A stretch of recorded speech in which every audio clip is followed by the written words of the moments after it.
ہم جیسوں کو ہی اچھا سمجھتے ہیں۔ آئے آئے زمانے وہ تھے جو گزر گئے۔ آج کا ذکر یہیں سے شروع کرتے ہیں، چونکہ تذکرہ شروع کیا ان اچھے زمانوں کا اور ان اچھے لوگوں کا جن کی وجہ سے دنیا میں روحانی بہار تھی۔ ان اچھوں میں سے ایک اچھے مولانا روم بھی تھے۔ مولانا روم کی وفات 672 ہجری میں ہوئی اور پیدائش 604 میں ہوئی، 604 ہجری میں۔ اب آپ کو آسانی سے، تاکہ زمانہ سمجھ میں آ جائے، آسانی سے مثال دے دیتا ہوں کہ حضور سیدنا غوث العظم شیخ عبد القادر جیلانی رضی اللہ تعالی عنہ کا وصال مبارک 560 ہجری میں ہوا۔ تو حضور سیدنا غوث العظم رضی اللہ تعالیٰ عنہ کے وصال کے ٹھیک 44 برس کے بعد مولانا روم کی ولادت ہوئی، پیدائش۔ حضور غوث پاک رضی اللہ تعالیٰ عنہ کی وفات کے ٹھیک 44 برس کے بعد مولانا روم کی ولادت ہوتی ہے۔ یہ آپ کو زمانے کا اندازہ بتا رہا ہوں۔ اور یہ وہ دور ہے جب چائنا سمیت ایران کے علاقوں تک تاتاری فتنہ، ہلاکو خان کا فتنہ اسلامی سلطنتوں کو برباد کر چکا تھا، اور خلافت بنو عباس اور خلافت بغداد کو تاخت و تاراج کرنا ہی چاہ رہا تھا، قریب تھا، اور اسلامی سلطنتوں کی شمع بجھتی جا رہی تھی۔ یہ وہ دور تھا۔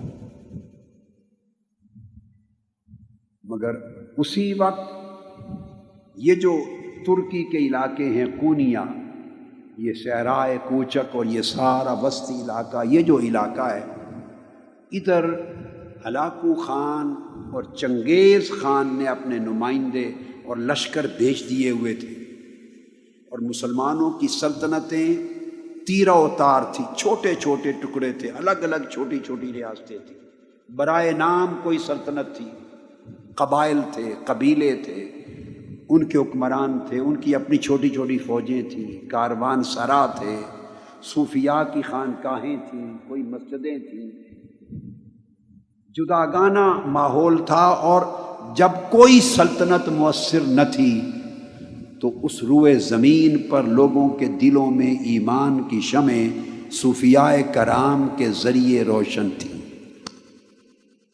صوفیاء کرام کے وجود سے شمعہائے ایمان روشن تھی۔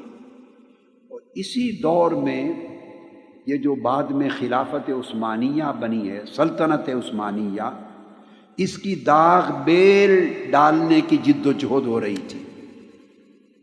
اس خلافت عثمانیہ جو 1924 میں جنگ عظیم اول کے بعد جا کے ٹوٹ گئی،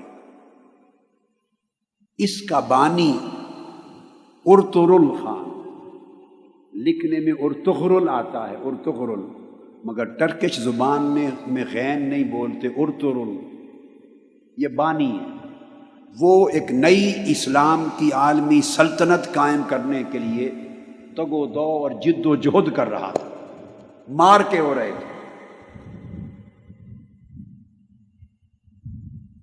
656 ہجری کے قریب تاتاری فتنہ بغداد آیا ہے، اور 22 سے 24 لاکھ مسلمانوں کا قتل عام کیا ہے، اور دریائے دجلہ ہفتوں تک 2.5 ملین مسلمانوں کے خون سے سرخ ہو کے بہتا رہا۔ 656 کے قریب یہ فتنہ یہاں پہنچا۔ ادھر مقابل سلطنت عثمانیہ کی تشکیل کی جد و جہد شروع تھی۔ ارطغرل یہ سلیمان شاہ کا بیٹا تھا، اور کونیا ہیڈ کوارٹر تھا سلجوقی سلطنت سلطان علاء الدین کا، اور یہ سلطان علاء الدین جب بادشاہ تھا تو ادھر مولانا روم آباد ہو چکے تھے، قونیہ میں سیٹل ہو چکے تھے۔ یہ جو سلطان علاء الدین تھا سلجوقی، اس کی بھتیجی حلیمہ سلطان، اس کی شادی ہوئی ارطغرل سے، جس کو اردو میں لکھتے ہوئے ارطغرل بولتے ہیں، ارطغرل سے ہوئی۔ اس کے 3 بیٹے ہوئے، اس کا چھوٹا بیٹا اس کا نام تھا عثمان۔ اس ارطغرل نے تاتاری فتنے کے خلاف اور ادھر صلیبی فتنے کے خلاف جنگیں لڑ کر سلطنت عثمانیہ، ایک نئی عالمی اسلامی سلطنت کے قیام کی داغ بیل ڈالی، بنیاد رکھی، اور پھر اس کا بیٹا جوان ہوا تو اس سلطنت کا نام اس کے نام پہ رکھا گیا، سلطنت عثمانیہ یا خلافت عثمانیہ، جو پھر 1304 عیسوی میں قائم ہو گئی، 1304 عیسوی میں، اور 1924 میں جا کے پھر ختم ہوئی، جب کیلیفیٹ کا انسٹیٹیوشن توڑنے کا اعلان ہو گیا۔ یہ ضمناً ایک تاریخ کی چھوٹی سی جھلک تھی، وہ بتائی میں نے۔ یہ وہ دور تھا جب مولانا روم آئے ہیں۔ یہ ارطغرل جس کی میں نے بات کی، سلطنت عثمانیہ کا بانی، اس کی ڈیتھ ہوئی ہے 680 میں۔ وہ زمانہ شیخ اکبر محی الدین ابن العربی کا تھا، ان کا وصال 640 میں ہوا ہے۔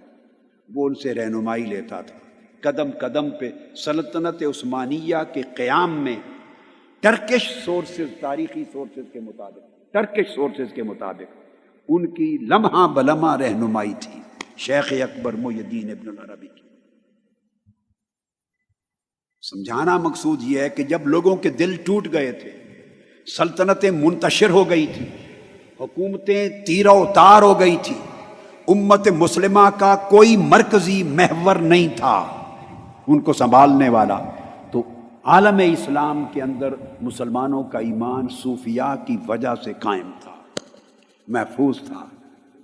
یہ وہ دور ہے جس میں مولانا روم بھی آئے ہیں، اور سلطان شمس تبریز جب وہ قونیہ پہنچے تو 642 ہجری میں مولانا روم فقر کی مسند پہ جانشین ہوئے، مسند فقر پہ بیٹھے، تصوف اور عشق کی راہ پہ 642 میں آپ نے سفر آغاز کیا۔